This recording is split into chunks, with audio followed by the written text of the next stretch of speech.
সিলেট টেস্টে বল হাতে আগুন ঝরিয়েছিলেন। চট্টগ্রামে এসে ব্যাট আর বল হাতে যেন তপ্ত সূর্যের মতো জ্বলে উঠলেন মেহেদী হাসান মিরাজ।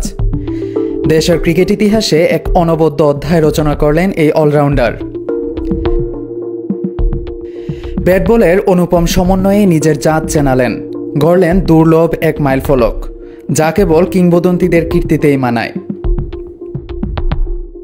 চট্টগ্রামে বাংলাদেশের ব্যাটিং লাইনআপ যখন তাসের ঘরের মতো ভেঙে পড়ছিল, তখনই মিরাজ হয়ে ওঠেন প্রতিরোধের প্রতীক। এক প্রান্ত আগলে রেখে প্রথমে তাইজুল ইসলামের সঙ্গে গড়েন 63 রানের কার্যকর জুটি। এরপর নবাগত তানজিম হাসান সাকিবকে নিয়ে গড়েন 95 রানের এক অতিমানবীয় জুটি। ইনিংসটি কেবল চাপ সামাল দেওয়ার নয়, ছিল শিল্প, ছিল স্থিতি আর ছিল অটল মানসিকতার জয়। পূর্ণ করেন টেস্ট ক্যারিয়ারের দ্বিতীয় সেঞ্চুরি, যার মঞ্চও ছিল চেনা, চট্টগ্রামের এই পিচ। কিন্তু এই সেঞ্চুরি ছিল শুধু ব্যক্তিগত অর্জন নয়, এর সাথে জড়িয়ে আছে এক ঐতিহাসিক পালক। সাকিব আল হাসানের পর দ্বিতীয় বাংলাদেশি ক্রিকেটার হিসেবে টেস্টে 2000 রান ও 200 উইকেটের বিরল ডাবল পূর্ণ করলেন মিরাজ। বিস্ময় জাগানোর ব্যাপার হলো, সাকিব যেখানে এই মাইলফলক ছুঁয়েছেন 54টি ম্যাচে, সেখানে মিরাজের লেগেছে মাত্র 53টি। এমন কীর্তি বিশ্ব ক্রিকেটেও বিরল। বিশ্ব ক্রিকেটে এই ডাবল পূরণে দ্রুততার দিক দিয়ে তিনি অবস্থান করছেন 5ম স্থানে।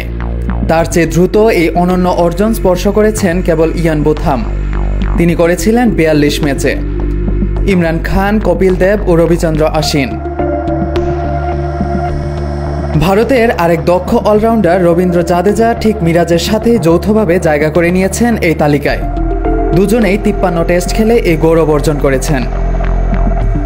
মিরাজের এই কীর্তি শুধু সংখ্যার গণ্ডিতে আটকে নেই, এটি নিছক পরিসংখ্যানও নয়, এটি এক নীরব কঠোর পরিশ্রমের গল্প। সিলেটে 52তম ম্যাচে 200তম উইকেট তুলে নেওয়ার পর চট্টগ্রামে 53তম ম্যাচে 2000 রানের মাইলফলক স্পর্শ করেছেন তিনি। সাকিবের মতো কিংবদন্তিকে পেছনে ফেলে এগিয়ে যাওয়াটাই প্রমাণ করে এই তরুণ অলরাউন্ডার কতটা স্থিতিশীল আর কতটা পরিণত। এই পারফরমেন্সে মিরাজ আর একজন শুধু অলরাউন্ডার নন, তিনি হয়ে উঠেছেন বাংলাদেশের ক্রিকেট ইতিহাসে এক অনন্য অধ্যায়।